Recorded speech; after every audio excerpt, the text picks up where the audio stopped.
Hey guys, నేను మీకు ఈరోజు ఒక ఇంపార్టెంట్ విషయం షేర్ చేయాలనుకుంటున్నాను.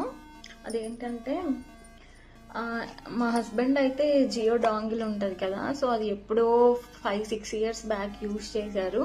సో మధ్యలో వాడలేదు.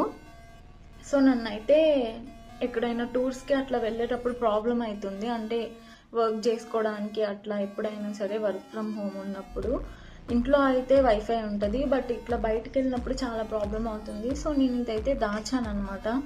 నాకు మా హస్బెండ్ పాత సామాన్లలో కనిపించింది, సో దాచాను. సో తనైతే మొన్న సెలవు ఉన్నప్పుడు వెళ్ళాడు స్టోర్కి. వెళ్తే చెక్ చేసి ఇది వర్క్ అవుతుంది, బట్ మీరు రిలయన్స్ స్టోర్కి వెళ్ళాలి. రిలయన్స్ స్టోర్కి వెళ్ళి అది మధ్యలో వాడలేదు కదా, సో ఆ సిమ్ అయితే అస్సాం అయిపోయి ఉంటుంది, కాబట్టి కొత్త సిమ్ తీసుకోవాలని చెప్పారంట. సో కొత్త సిమ్ అయితే ఈరోజు నేను వెళ్ళాను, తనకి ఆఫీస్ ఉంది కాబట్టి కుదరలేదు. సో అందుకని చెప్పి నేను వెళ్ళాను అనమాట. వెళ్తే వాళ్ళు ఇది వర్క్ అవుతుందో లేదో చెక్ చేసుకోవాలి, మీరు చెక్ చేసుకున్నారా అంటే ఎస్ మేము చెక్ చేసామన్నాము. సో సిమ్ అయితే ఇస్తాము, బట్ కొత్త నెంబర్స్ అవైలబుల్ లేవు, ఆల్రెడీ వాడేసిన వాళ్ళే ఉన్నాయి. బట్ వాటి వల్ల ఏమన్నా ప్రాబ్లం అంటే మీకు వాళ్ళ కాల్స్ వస్తాయి, వాళ్ళు మనీ తీసుకున్న లోన్స్ నుంచి అలా ఇలా అని చెప్పారు. నో ప్రాబ్లం, మేము డాంగిల్కి యూజ్ చేయాలనుకుంటున్నాం, కాల్స్కి కాదని చెప్పిన.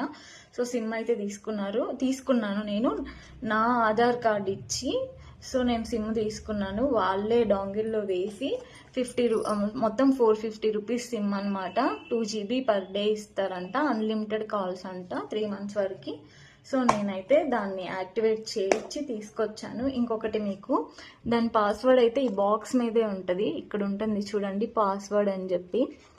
సో ఈ బాక్స్ అయితే దయచేసి ఎవరు పడేసుకోకండి, ఇందులోనే ఉంటుంది పాస్వర్డ్ వచ్చేసి. ఇంకా అది వర్క్ కూడా అవుతుంది, మీకు చూపిస్తాను చూడండి. సో ఇప్పుడైతే ఛార్జింగ్ పెట్టాను, నా ఫోన్కి కూడా ఇప్పుడు డాంగిలే కనెక్ట్ చేశాను చెక్ చేద్దామని చెప్పి. సో అది గైస్ మ్యాటర్. సో మీకు ఎవరికైనా ఇన్ఫర్మేషన్ యూస్ అవుతుందేమో, ఒకవేళ పాత డాంగిల్ ఉంటే ఇది పనిచేయదేమో పడేద్దామని అనుకోకండి, స్టోర్కి తీసుకెళ్ళి చెక్ చేసుకోండి. చెక్ చేసుకొని కొత్త సిమ్ తీసుకొని యూజ్ చేసుకోండి. ఎందుకంటే అప్పట్లోనే ఇది నాకు తెలిసి 3-4 thousand అనుకుంటా. మళ్ళీ ఇప్పుడు కొనాలంటే మేబీ చాలా కాస్ట్ ఉంటుందేమో కదా. ఆల్రెడీ పనిచేసే వాటిని ఎందుకు పడేయడం అని నా ఒపీనియన్. ఇది మీకు యూజ్ అయితే